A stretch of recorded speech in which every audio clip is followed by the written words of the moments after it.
Halo semuanya, selamat datang di segmen analisa. Kita dikejutkan dengan sebuah berita penangkapan dari Kejaksaan Agung terhadap mantan Menteri Perdagangan Indonesia tahun 2015 hingga 2016 bernama Tom Lembong atau Thomas Trikasi Lembong. Kenapa? Karena ada beberapa potongan-potongan klip dari Pak Prabowo dulu waktu mencalonkan diri sebagai presiden, itu kan juga ada kata-kata yang mengindikasikan bahwa ada yang takut nih kalau saya jadi presiden nanti. Karena ada banyak kasus hukum yang terutama dengan masalah korupsi di mana Prabowo pun juga mengatakan dalam pidato perdananya beberapa waktu lalu bahwa korupsi ini akan benar-benar diberantas. Coba kita lihat dulu cuplikannya sebelum kita bahas lebih detail bagaimana kronologi penangkapan dan juga apa sebenarnya kasus dari Tom Lembong ini, teman-teman. Ini cuplikan waktu yang Prabowo masih mencalonkan diri sebagai presiden, teman-teman di sini. Tahu nggak yang banyak takut? Banyak takut. Yang banyak takut gue jadi presiden, tahu nggak siapa? Saya ini bankir. Itu bankir itu. Oke, ini entah apakah sebuah kebetulan semata ataukah memang sudah menjadi rencana dari Prabowo untuk memberantas korupsi di Indonesia, nggak sekedar pandang bulu. Mudah-mudahan ini adalah yang betulan terjadi bahwa siapapun para pelaku korupsi tersebut semuanya akan diberantas, baik itu dari ya boleh dibilang yang satu kubu ataupun juga berbeda kubu. Tetapi kita bahas secara detail kapan penangkapan Thomas Trikasi Lembong ini yang menjadi Menteri Perdagangan tahun 2015 sampai 2016 di era Presiden Joko Widodo.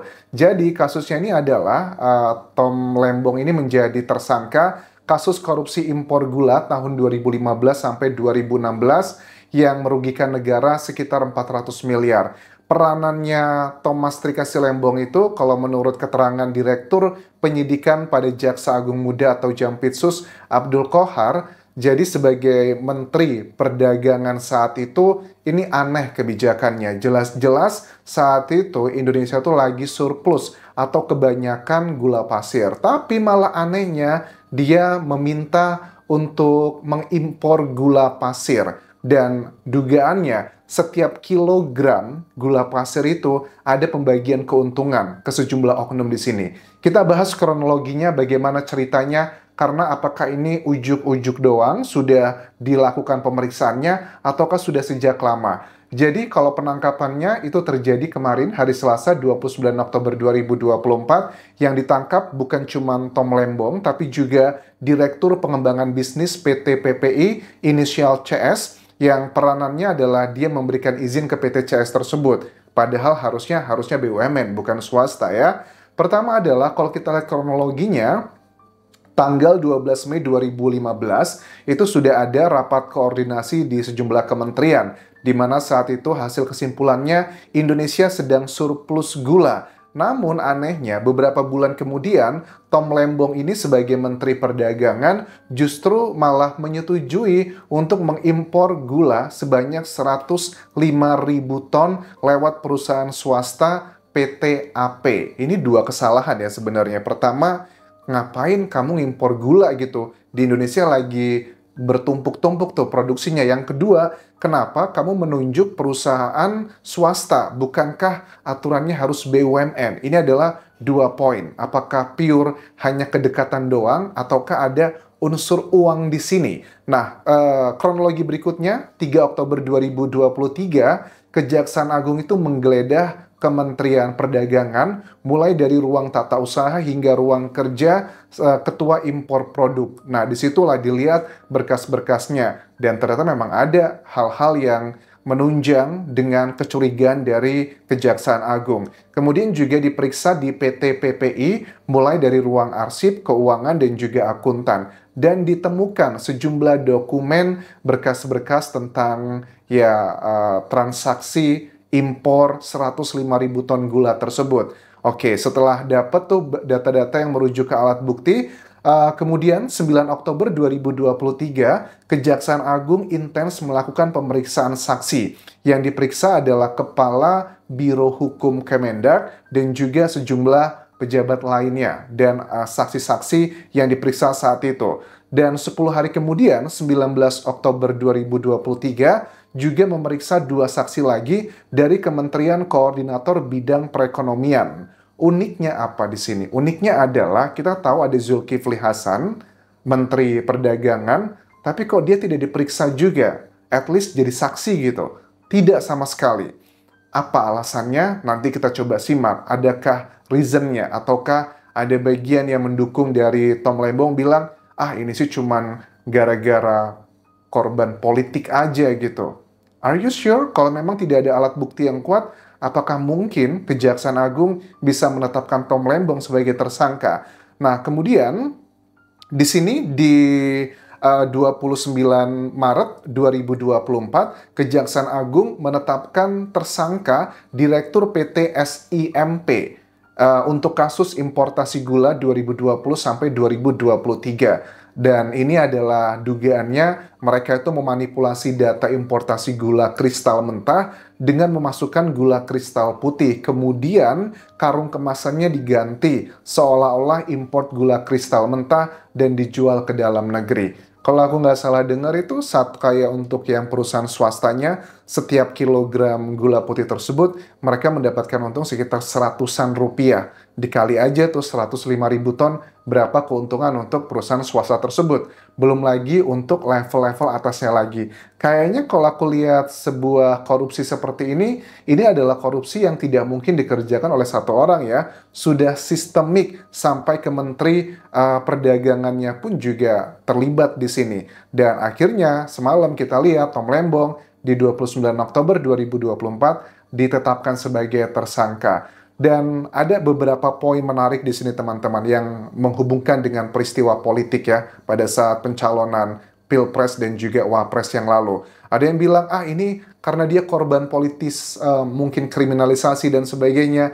Ya, ini juga unik ya, karena pada saat aku lihat Thomas Lembong ditampilkan ke media dengan pakaian khasnya dari Kejaksaan Agung, itu kan dia senyum-senyum aja, kelihatan ya. Kalau perempuan-perempuan Indonesia bilang, wah ganteng ya, karismatik ya. Inilah salah satu beauty privilege gitu ya. Kalau orang ganteng ketangkep, banyak orang yang masih, wah kasihan ya, nggak nyangka ya. Tapi kalau yang ketangkep, appearance-nya nggak menarik, mampus lo ya.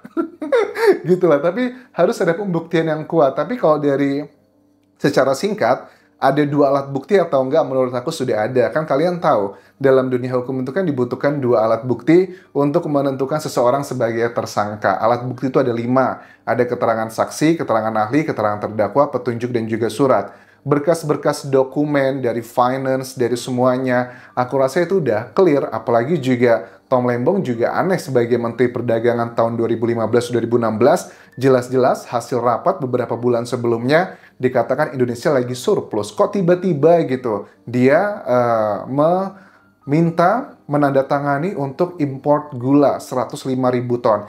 Makanya apakah ini salah satu indikasi kenapa Pak Jokowi hanya mempercayakan Tom Lembong sebagai Menteri Perdagangan selama 1 tahun doang, 2015 sampai 2016. Yang namanya reshuffle, pergantian kabinet itu kan tidak ada jadwal yang pasti ya, bisa setahun sekali.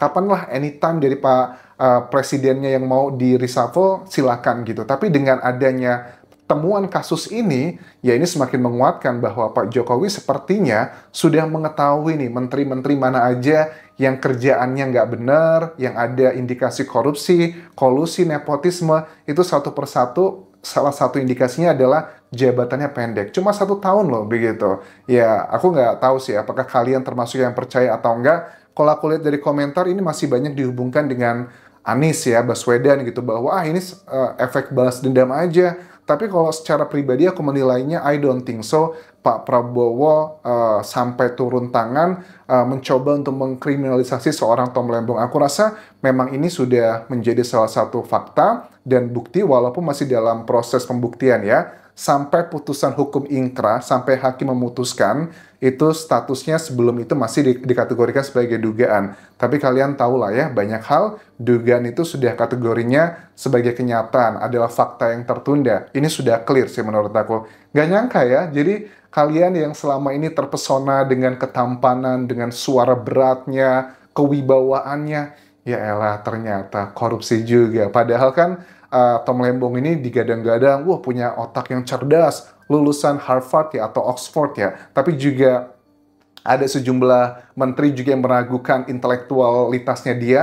Ya, apakah ini sekarang satu persatu mulai terbukti? Padahal kalau kita lihat di jejak digitalnya, dia termasuk orang yang begitu mengagung-agungkan kayak statementnya dulu ya, dengan calon presiden yang didukung dulu bahwa lihat nih Pak Prabowo sama Pak Anies, kalau Pak Prabowo itu selalu menekankan ingin mendapatkan kekuasaan gitu kan ya. Terus diibaratkan itu sama dengan kayak Thanos yang jahat, sekali jentik semua orang meninggoy gitu kan. Dibandingkan dengan yang dia dukung lah. Tidak usah kita bahas bagian tersebut, tapi yang berusaha digambarkan bahwa Prabowo itu orang yang banyak hal-hal negatifnya. Dan Prabowo juga sudah mulai menunjukkan nih, ada kasus yang kemarin 3 hakim di Pengadilan Negeri Surabaya, itu juga sekarang sudah ketangkep, ditambah lagi dengan maklar kasusnya yang ternyata itu ada harta hampir 1 triliunan rupiah cashnya ditambah 50-an kilogram emas.